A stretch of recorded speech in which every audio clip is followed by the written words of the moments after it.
Hey everybody, welcome back. AI is freaking a lot of people out right now. In my 2023 graphic design trend video, I had one slide on generative AI artwork, and I was neutral on how I described that trend. The advent of the usage of AI in generating imagery and design is happening, and it's happening fast. And whether you like it or not, it's here. Well, that trend slide generated a super passionate response, 90% of which was negative, full of anger and fear and disappointment and hesitancy. And a lot of us clearly feel that AI is coming for our jobs, and as creatives, we are all doomed. Well, I want to tell you, don't jump off the ledge just yet. So the AI situation is changing by the hour, and I'm not Nostradamus, so I can't tell the future. So this video is my personal point of view about how I'm feeling about AI right now. And when the landscape changes, my take on it might actually change. But because this is a fluid situation, I think it's even more important than ever that we keep the conversations and the debate happening. So let's get on with it. Now, first of all, the work that we've seen so far is pretty amazing. And this is what's freaking most of us out. You type in a few words and out pops an image. Sometimes it's idiotic and clunky, but sometimes it's actually really cool. Some of the heavy hitters in the industry right now are things like Midjourney, dall-e, Stable Diffusion, Adobe Firefly, and Crayon, and new ones are coming out literally every single day. Now, while generative AI may be able to generate original designs and compositions, and more on what original means in a minute, it can't generate human creativity and intuition, those things that go into creating truly unique and innovative works. And I believe human designers still have to provide the artistic vision and the strategy and the direction to make that great art and design happen. Now, I want to tell you, I've seen this kind of freak out before. I've been around long enough to remember design before computers. And I'm not going to bore you with all the boomer nostalgia, but let me tell you, I remember vividly the exact kind of freak out that's happening with designers right now, happening back then, when Adobe Illustrator and Photoshop and Quark Express, which is what came before Adobe InDesign, when those things became a thing. The word and the capability of doing desktop publishing became a reality, and graphic designers thought their careers were over. We said, now everyone has access to these graphic design tools, who's going to need us anymore? And to be honest, a lot of the anger and the fear back then stemmed from the fact that now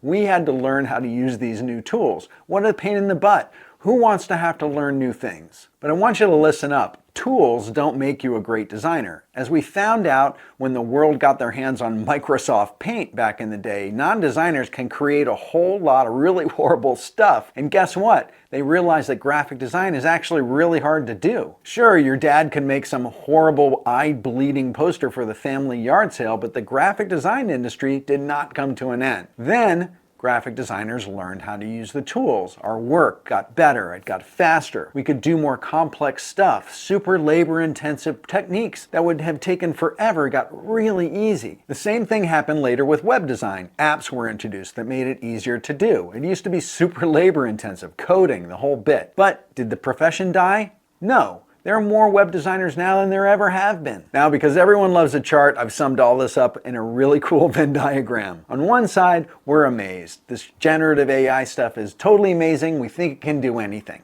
And on the other side, we think the world, our world anyway, is coming to an end. But what will actually end up happening won't be either of those things. What will end up happening will be a mixture of the two.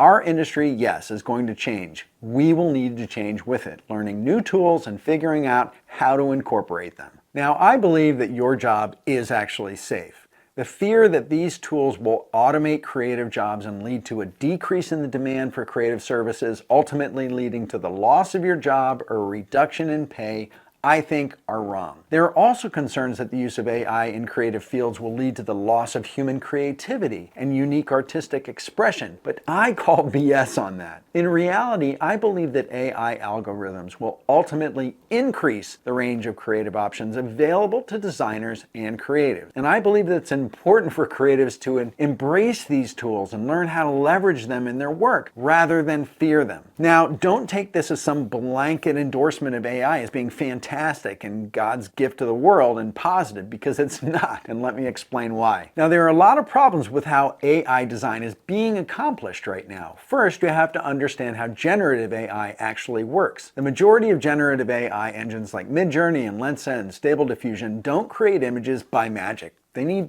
images to use as source material to do what they do. And that's where the trouble lies. Now, a group of artists have launched a class action lawsuit against Midjourney and others, accusing them of using their copyrighted works without permission. And right now, that is actually true. Getty Images also just filed suit against Stability AI, claiming its photo library was illegally scraped for source material. And they have a right to be pissed about it. Why? Because you just can't feed other people's work into an AI engine and then call the end product original, because it's not. At best, it's a collage adaptation of human creative professionals' hard work, and those creative pros should be getting paid for the use of it. In my opinion, this is painful, and it's maddening, and it's disappointing, and maybe you think that way too. But I tell you what, it's also really just a speed bump. These intellectual property issues are going to be litigated and eventually worked out. Now, you may remember that this happened in the music industry too, back when sampling became a thing. At first, it was a total Wild West. Everyone was chopping up everybody else's music and using it to make new music. And then laws were introduced to stop it. And we are in that Wild West phase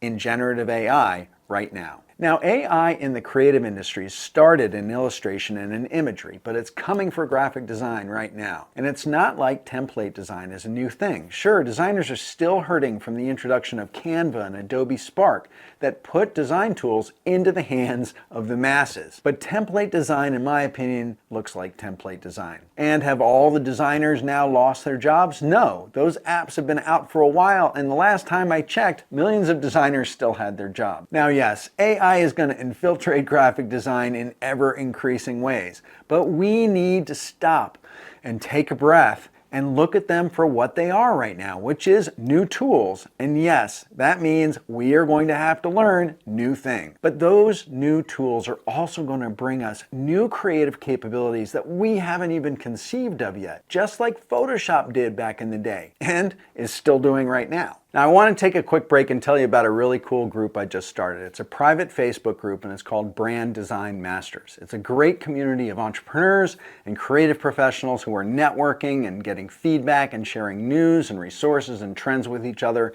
It's a really cool and vibrant group, so I invite you to come over and join. Just go to facebook.com/groups/branddesignmasters and join now. Now, let's talk about some of the other ways that AI is going to affect creatives. Let's talk about copywriting. Believe it or not, I used ChatGPT to ideate some of the themes for this video. Did I have it write the whole script? No, I didn't. But ChatGPT has helped me generate more content faster than I used to. Blog post outlines, listicle ideas, video title variations that might be more effective. But I use it as a tool. I have to edit, I have to make things my own, I have to add my voice. And I also have to correct the errors, and let me tell you, it does make mistakes. Now sure, there are going to be a lot of people that use ChatGPT to spit out a lot of generic content, and I tell you, the content landscape is going to become a garbage landfill for a while, which is what Microsoft Paint did to the art world for a while too. But eventually the sea is going to calm down, and the novelty will wear off, and professionals are going to take over, because elevated aesthetics, strategic thinking, true brand understanding, and a human tone of voice and touch will be more important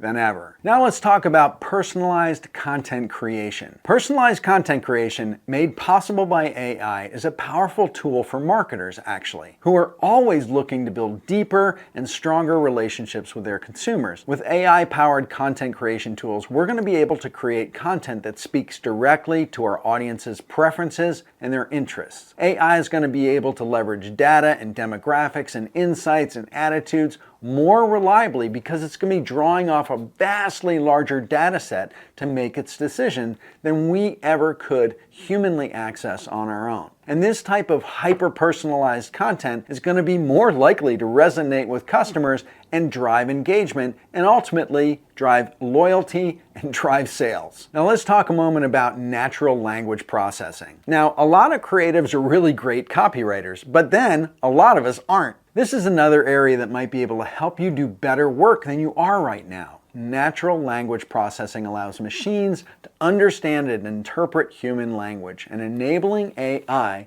to make more human-like content. For designers, this means you'll be able to feed in your copy, and it's going to be able to make it more conversational in tone and make your content more engaging and more reliable. And for copywriters, this is going to be used to give you additional creative ideas that you can be inspired by. The final decision is always going to be yours, but in my opinion, additional inspiration is always a good thing. All right, now what about image curation and recognition? I don't know about you, but I find curating photography that's just right for a brand is incredibly time-consuming. Now, AI has the potential to speed up this process significantly with its ability to sort through huge volumes of imagery to find exactly the right ones that are going to reflect the brand parameters that you've defined for it. AI also has the ability to do digital asset management work with a much higher level of intelligence and specificity than we've ever been able to do as humans. AI-powered image recognition software can analyze imagery and identify its content, like people and objects and layouts and backgrounds and colors. And this technology is going to be really useful for categorizing and organizing huge amounts of visual content really quickly. Now let's talk about augmented and virtual reality a little bit. Technology powered by AI is changing the way designers create and present their work. That's what we're talking about here. You're going to be able to create 3D models and prototypes and see your work in a much more immersive way. And this is one of those areas that I personally find really exciting, actually. Designers are going to have the opportunity to design more intense experiences, and possibly even in 3 dimensions. Now, consumers are also expecting to be able to participate with brands and products in more intimate ways. In Web 3.0, you're going to have membership-based NFT-enabled AR and VR environments and experiences. And AI is really going to help with this. Yes, that means we're going to have to learn to think about our work in 3D and maybe even design in 3D, including motion.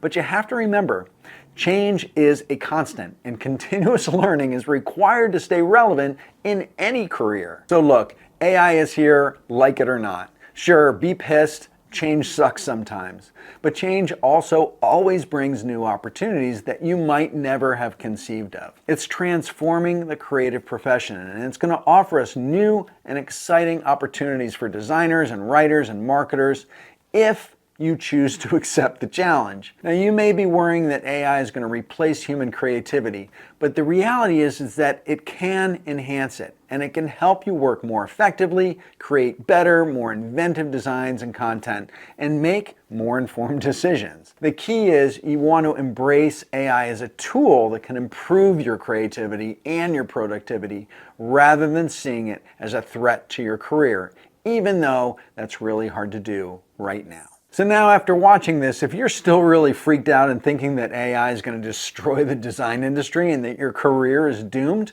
I can help you with that.